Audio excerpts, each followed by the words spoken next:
in the shadows of my mother's pain, trying to find my light in it. Um, I also want to just talk about the importance of forgiveness and how, irregardless of what I share in this moment, the most powerful thing that came out of it was forgiveness. My mom started out pretty young, having children, the age of 28. She had 7 kids, and understanding now that it was a lot of stress on her as far as, trying to be a single young mother that lacked education and support. I can understand the multitude of issues that come with that now. When I was younger in those age, I didn't quite see it. The message wasn't really relayed to me. I didn't understand it. I just saw anger and just some displeasing moments from broken relationships. I got to experience through my own life what that could have felt like in the anger that it could have had left, a disappointment that it could have left on her heart, because I saw where it interrupted my heart in my life as I traveled down that path as well. I remember many moments of, I didn't think my mama liked me. I didn't think she liked me at all. A lot of times I think that because of how she felt towards my dad and me coming in my surroundings and things of that nature, well, my coming about, I don't think that she didn't act as if she liked me a lot. And maybe that was just her way of dealing with things, not knowing how to not knowing how to put her own feelings and emotions in order. And that was the blunt of it. So it calls for a space that had a lot of verbal and physical abuse that was caught up within it. And that was very traumatizing in life. It, for me, allowed me to grow up for many years feeling worthless. I'm feeling like, well, if my parents don't love me, then how is anybody else? And this is just being transparent. So mentally, where there was parts of me that just knew I was just this awesome person. I knew that I was destined for something so much greater. It was just my environment and my circumstances that spoke differently. And I realized that until I made a decision to channel my own thoughts and my own feelings and emotions, until I made that decision, I wouldn't see change. But that was before I knew a decision had to be made. So I went through life, realizing that it was a difference between discipline and misdirected pain. So my mom may have thought she was disciplining us. I think it was just misdirected pain in a lot of ways, because it wasn't done with understanding. It wasn't done with compassion. It wasn't done with respect or care, nor boundaries a lot of times.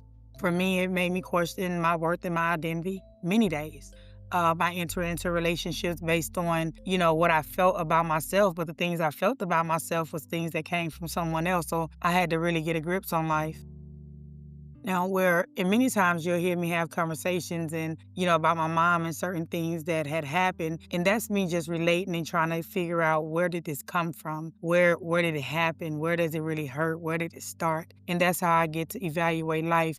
Please understand, not at all do I consider my mom or see her as being evil, but I do see her as being unhealed. And when a person is unhealed, when a person have not allowed themselves to go through the motions and really be truthful about the pain that they feel and allow themselves to heal it, they put trauma in spaces that, even if they're not intending to, they put trauma in those spaces from unhealing. You hear a lot, hurt people hurt people. That's why I think it's very important for us to really get to that point. It will get to the bottom of what's really hurting us so that we don't move forward hurting other people. I was left with a situation and a decision to make. I saw the lack of emotional support. I saw the trauma, the lack of education. I saw a cycle. And I didn't really want to be a part of the cycle per se, but I know I needed to be a part of the cycle. I needed to break the cycle. I needed to be the one in position to say, okay, something has to be done differently. And it took me a minute to get there. But I say that to say I had to do some work, because I came from a mindset that was toxic.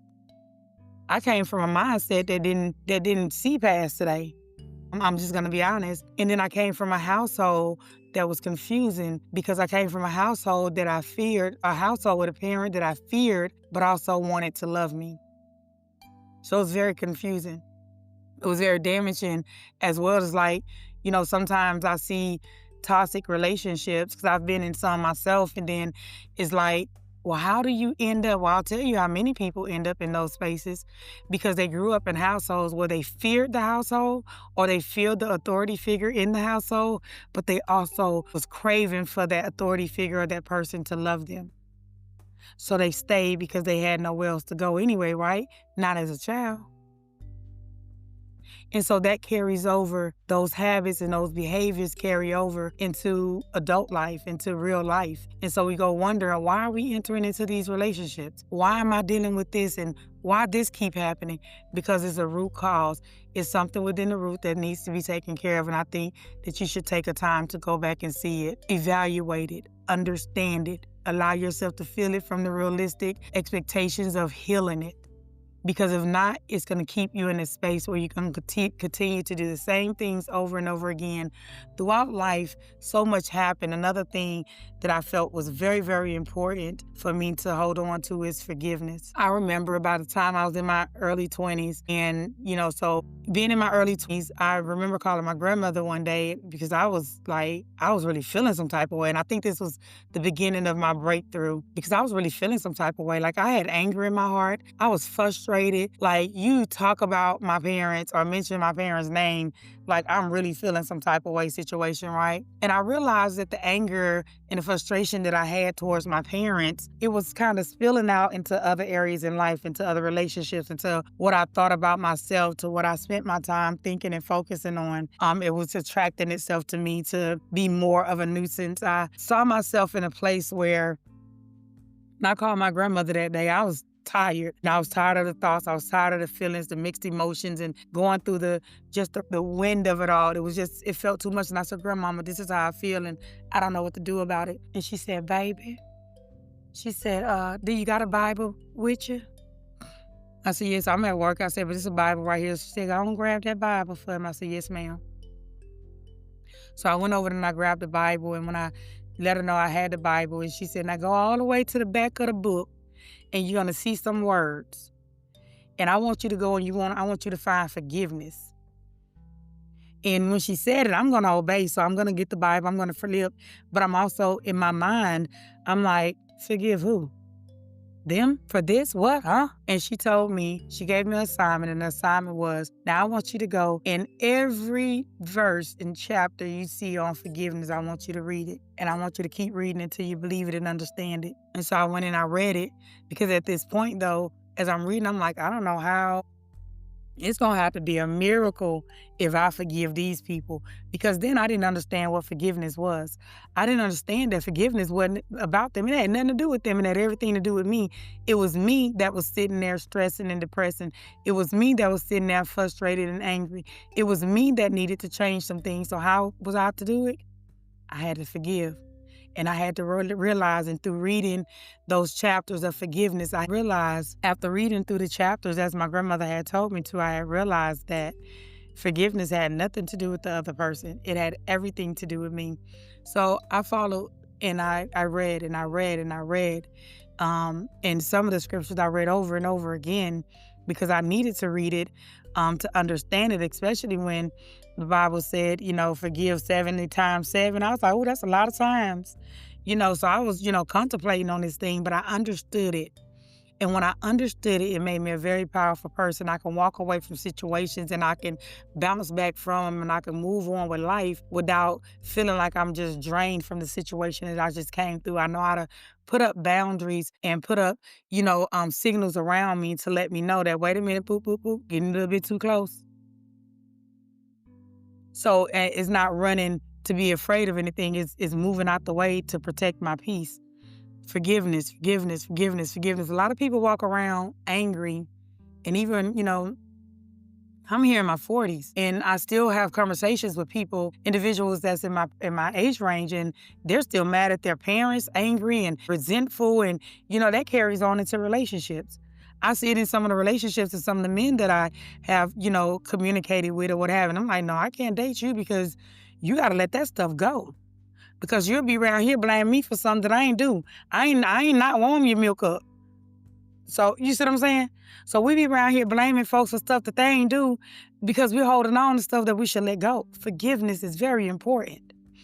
One thing about understanding and, living in the shadows of my mother's pain, that was a lot that I had to forgive. That was a lot of damage that was caused. And that was a moment, to be honest with you, I had to forgive my mom with her not acknowledging or understanding that she even did damage. How does that work? Sometimes we're looking for an answer. Sometimes we're looking for somebody to give us closure to something. And sometimes it's not closure what we need. We need to just have the strength to say, you know what, I release you and I'm ready to walk away because it's better for me. So we have to be in position. And I like to tell my story because I see the darkness and I see the light. You know, I see the darkness and I experience the light. You know, I'm grateful to have been able to go through some of the things that I've went through and to be the person that I choose to be. Like, I choose to be who I am. I'm not choosing to be nice to people because everybody was nice to me. No, that it just feels better for me that way. And irregardless of how somebody else act, I get to make a decision and a choice to act the way I want to. So me going through life being okay with forgiving people for their action, understanding that it don't make or break who I am. It will break me if I hold on to it. But my peace is where I put my rest.